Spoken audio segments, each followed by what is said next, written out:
नमस्कार दोस्तों, मार्गदर्शन पे आपका बहुत बहुत स्वागत है। दोस्तों, आज मैं बात करने वाली हूँ विष्णु सहस्त्र नाम का फल आप बहुत आसानी से मात्र एक मंत्र के द्वारा कैसे प्राप्त कर सकते हैं। दोस्तों, एक वीडियो आपको मिला था काफ़ी समय पहले जिसमें आप लोगों को बताया गया था कि विष्णु सहस्त्र नाम पढ़ने के क्या-क्या लाभ हैं। दोस्तों, लाभ तो बहुत सारे हैं, उस वीडियो को देख के भी जान सकते हैं। वैसे भी बहुत सारे लोग जो हैं विष्णु सहस्त्र नाम पढ़ने के लाभ जानते हैं। विष्णु सहस्त्र नाम दोस्तों वो चमत्कारी पाठ है जिसे पढ़ने से व्यक्ति का भाग्य अगर साथ नहीं दे रहा है तो वो भाग्य जो है साथ देने लगता है। और सबसे बड़ी विशेषता ये है कि अगर व्यक्ति के घर में कंगाली है, गरीबी है, कर्जा है, तो विष्णु सहस्त्र नाम के पाठ से धीरे धीरे वो कर्ज उतरने लगता है। दोस्तों, एक शब्द में कहें तो ये पाठ जो है बहुत अधिक चमत्कारी है और भगवान विष्णु की कृपा प्राप्त करने के लिए इससे अधिक महत्वपूर्ण कोई और पाठ हो ही नहीं सकता।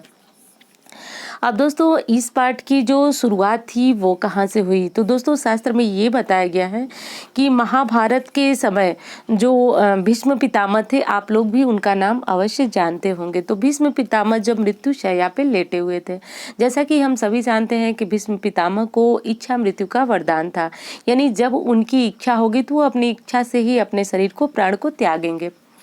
तो कुछ समय तक ऐसा चलता रहा कि भीष्म पितामह जो है शुभ मुहूर्त की प्रतीक्षा करते रहे कि जब शुभ मुहूर्त आएगा तभी वह अपने प्राणों को त्याग करके और वैकुंठ की प्राप्ति करेंगे।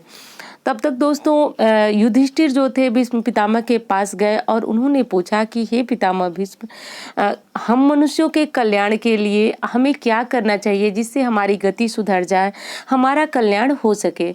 तो पितामह भीष्म ने उनको ज्ञान दिया। उन्होंने कहा कि जगत के पालनहार भगवान विष्णु के सहस्त्र नाम जो है वह मनुष्य को समस्त समस्याओं से मुक्ति दिलाएंगे। यानी अगर किसी प्रकार की समस्या है तो श्री विष्णु जी के सहस्त्र नाम को जपने से मनुष्य की समस्त जो चिंताएं हैं, समस्याएं हैं, वो समाप्त हो जाएंगी। तो अब दोस्तों, विष्णु सहस्त्र नाम के लाभ तो आप जान गए, पर कभी कभी होता है कि हम पाठ करना चाहते हैं लेकिन पाठ करने में बहुत अधिक कठिनता आती है।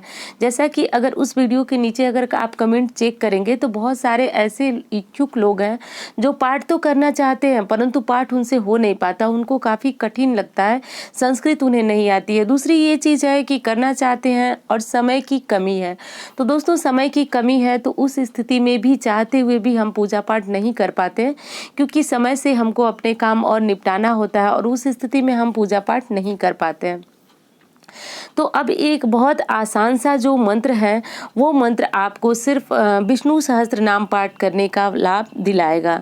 दोस्तों, ये मंत्र जो है मैं स्क्रीन पे दिखाना चाहती थी आपको लेकिन लगा नहीं पाई हूँ। अब आपको ये मंत्र डिस्क्रिप्शन में मैं दे दूंगी, आप वहाँ से चेक कर लेंगे। वैसे ये मंत्र है श्री राम राम रामेति रमे रामे मनोरमे सहस्त्र नाम तत्तुल्यम राम नाम वरान्य।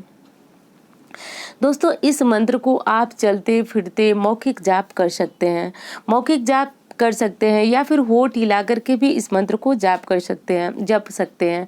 दूसरी चीज़ है कि आप ये मंत्र को स्नान करते हुए भी जप सकते हैं।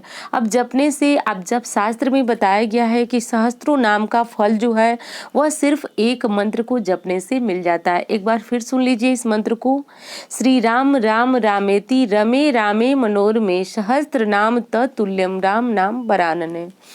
दोस्तों, ये है भगवान विष्णु की सहस्त्र नामों का फल दिलाने वाला एक नाम, जिसे अभी मैं डिस्क्रिप्शन में दे दूंगी, आप वहां से इस मंत्र को नोट कर लीजिएगा। और ये मंत्र जो है आप कभी भी दिन के किसी समय आप जप सकते हैं। बस ध्यान आपको यही रखना है कि जैसे आपको अशुद्ध अवस्था में ये मंत्र नहीं बोलना है। अशुद्ध है अगर आप तो बोलना चाहें तो आप इसको मौखिक जाप कर सकते हैं, यानी बिना होठ हिलाए आप ये इस मंत्र का जप जो है कर सकते हैं। और इसमें कोई संदेह नहीं है कि ये विष्णु सहस्त्र नामों का फल आपको दिलाने में सक्षम है ये मंत्र। तो दोस्तों, अब आपकी सारी समस्याएं दूर हो गई होंगी, क्योंकि बहुत सारे ये प्रश्न आते हैं कि पाठ करना चाहते हैं पर कर नहीं पाते हैं। अब दूसरी चीज़ ये बताऊंगी कि अगर आप संपूर्ण विष्णु सहस्त्र नाम का पाठ करते हैं तो इसमें कोई निराश होने वाली बात नहीं है कि मैं तो पूरा पाठ करता हूँ या करती हूँ, मैं सिर्फ एक मंत्र ही जप लेता हूँ। दोस्तों देखिए, समय काल और परिस्थिति के अनुसार ही पूजन होता है। अगर आपके पास समय है तो आप इस सहस्त्र नामों का बहुत प्रेम के साथ पाठ कीजिए। ये मंत्र उन लोगों के लिए जो चाहते हैं और कर नहीं पाते हैं, समय की कमी है या फिर मैंने जो बताया कि कठिनता होती है, तो ऐसे में अगर आपको भी ये समस्या है तो आप ये मंत्र जपिए। वैसे अगर सहस्त्र नाम पढ़ते हैं तो भी आप इस मंत्र को जपिए, क्योंकि ये मंत्र जो है काफी चमत्कारी है, तो इसमें जपने में कोई विशेष समस्या नहीं। एक बार फिर बता रही हूँ आपको कि चलते फिरते पूजा करते कहीं भी बैठ करके आप इस मंत्र को एक बार, वैसे तो दोस्तों शास्त्र में बताया गया कि आप एक बार जपते हैं तो भी आपको सहस्त्र नामों का फल मिलता है।